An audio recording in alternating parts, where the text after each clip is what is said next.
Welcome back to the channel, everybody. My name is Dadtronic, and today we're reviewing Luigi's Mansion for the GameCube. September 14th, 2001.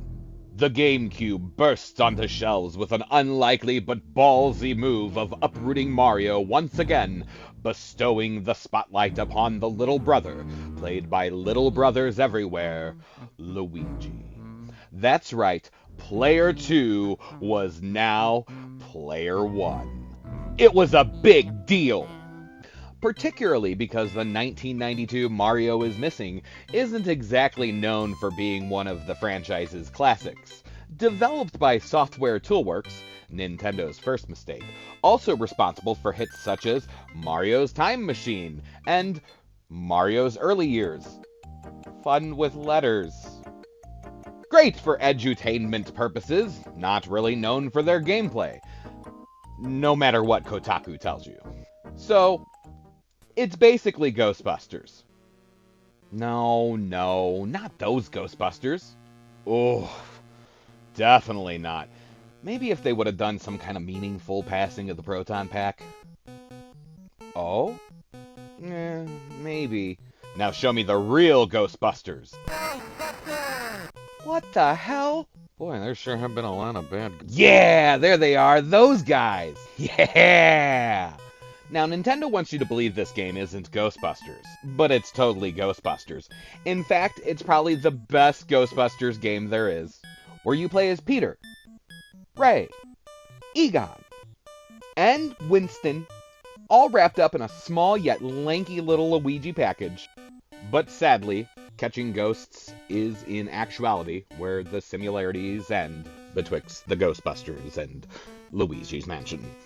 Enter Professor Elvin Gadd and his made-up House of Horrors. Yes, made-up horrors, because the whole mansion, spoilers, doesn't even exist. Some kind of weird ethereal construct made by the Boo. And poor Luigi is roped into all this purely out of a desire to find and free his brother who is trapped in the painting by King Boo.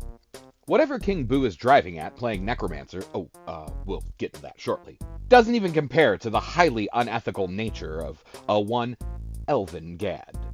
E. Gadd. Professor E. Gadd, a brilliant scientist responsible for a whole host of ghost-catching gadgets, among other things. Now, what kind of a person would hand a weapon as powerful as this to a child?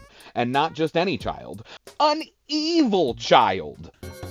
This is my magic brush. When I draw with this, all my wishes come true. A strange old man in a white coat gave it to me. A strange old man in a white coat. His life's work, revolving around the science of the supernatural, has all led to this point for Egad. Does he study them?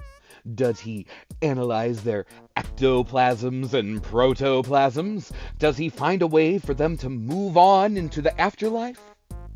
No. He catches ghosts and traps them in paintings. How unscientific. And he doesn't even catch them himself. He just shoves it all off on us to do all the work because apparently he isn't a working manager and isn't actually good at catching ghosts. What a load. So poor Luigi has to do this tiny old man's bidding and catch all these ghosts over the course of a night. Yes, one night. Canonically speaking, this game is supposed to take place in one night.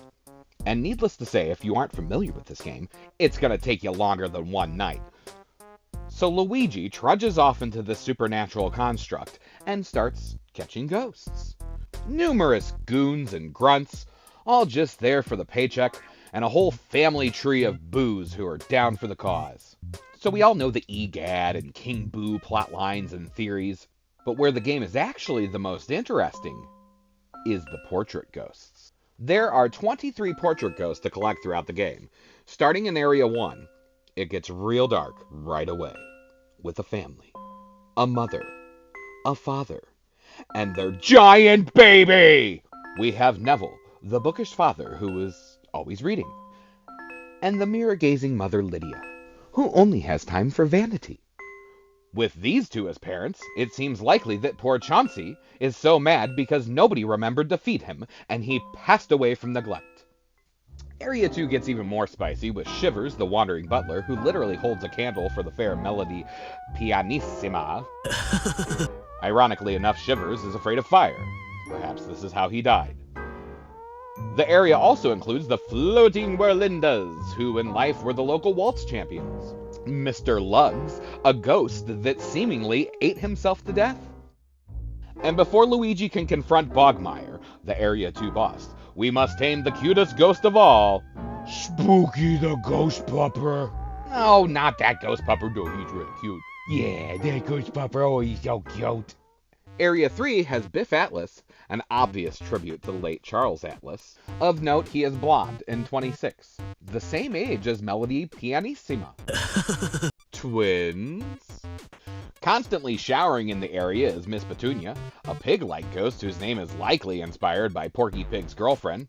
Or maybe Petunia is just a good pig name. There's Nana, who it seems likely is grandmother to Henry and Orville, as she is holding the key to their room. Henry and Orville, of course, being based on Henry Ford and Orville Wright, whom battle Luigi from their toy car and toy plane, respectively. Henry Ford being the inventor of Ford vehicles, and Orville Wright, who, along with his brother, designed and flew the first fully controllable fixed-winged powered airplane. Rounding off this area is Slim Bankshot, the Lonely Pool Shark, and Madame Clairvoyant herself, possibly the most detailed and fleshed out of all the portrait ghosts in the whole game. She works with Luigi the whole time, the only ghost in the game to do so, trying to point Luigi in the right direction to save Mario, as she inspects each of Mario's lost items, his hat, his shoe, his glove, his letter, his star, each item's hints getting closer and closer to the truth. Nintendo must have liked her because she even appeared in a Mario Kart Luigi's Mansion themed level. But most important of all, she reveals the nasty truth, that not only is Mario trapped, but Bowser has been, well, we'll get to that in a few. The final boss of this area, Boolossus, is a giant boo comprised of 15 different boos. 15 out of 50 boos in the game Nintendo didn't have to name. Now that's just lazy. The final area has the hardest ghosts of all, with the likes of Uncle Grimly, a dead ringer for Uncle Fester. The Clockwork Soldiers, who are the only ghosts in the game to feature legs.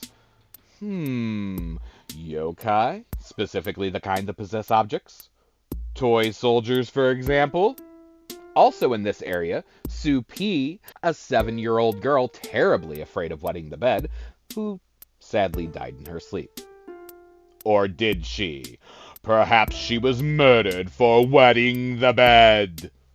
There is Jarvis the Jar Collector, a Scottish red blob of a ghost who plays a game of whack-a-mole with Luigi. If Luigi declines, he calls him a filthy, annoying plumber and tells him to go back to your pipes, and then casts him away to the third-floor hallway. Lastly, there is Sir Weston, the chili climber, the only portrait ghost in the basement, and Vincent Van Gogh, the starving artist who makes Luigi run the gauntlet through every basic thug ghost in the game before you can capture him. And that just leaves King Boo. King Boo, who not only trapped Mario in a painting, but also apparently took the time to reanimate Bowser's corpse. Oh, we're supposed to believe that that's a costume Boo's using in the final battle, but I think it's actually Bowser's dead body. Why else would it get put into the painting at the end? Because it's actually Bowser's ghost! And why do we know Bowser is dead? Because Madame Clairvoyant confirms it. Is Bowser somewhere in this mansion? I cannot believe it. I thought that Mario had soundly defeated Bowser. Has King Boo somehow revived Bowser? Revived! More like reanimated from the looks of things. Either way. So Luigi fights King Boo / Bowser's corpse, which is much cooler. This is the hill I die on. And for such a relatively easy game, one that we jokingly refer to as a tech demo, but did in fact start life as actual tech demo, the final boss fight. It's kind of hard. Like, real hard. Like, I died 18 times before I beat him hard. Now, the mechanics aren't perfect. It is 2001, and the somewhat imperfect movements of Luigi in the vacuum can certainly be challenging. However, As with most old games, the more you play them, the better you get. It's really about earning that hands-on, or in this case, vacuum-on experience. The real challenge is hard mode, the hidden mansion, of which we never got here in the States. A real shame it was only available as the European PAL version. But now I get to enjoy it like the rest of the internet. So my rating? Well, I never got to play it much as a kid, and super Luigi happy that I got to complete it twice now as an adult. Once on the 3DS and now the real GameCube version that I only ever got to play at KB Toys. It's probably one of the best Mario games ever made, and it's not even a Mario game. Is it as technically savvy as Dark Moon or Luigi's Mansion 3? Hell no! Luigi's teeth sometimes render through his face. But overall, it's still a real treat. A Miyamoto classic. So I give it my rating of, it's still good. Well everybody, you made it to the end of the video. Please don't forget to like, subscribe, comment, and ding that bell for more reviews just like this one. My name is Dadtronic. Thanks for watching. You guys be good. And as a special treat, never forget these words of wisdom from Mario himself. Drugs can kill, and if you do drugs, you go to hell before you die. Please.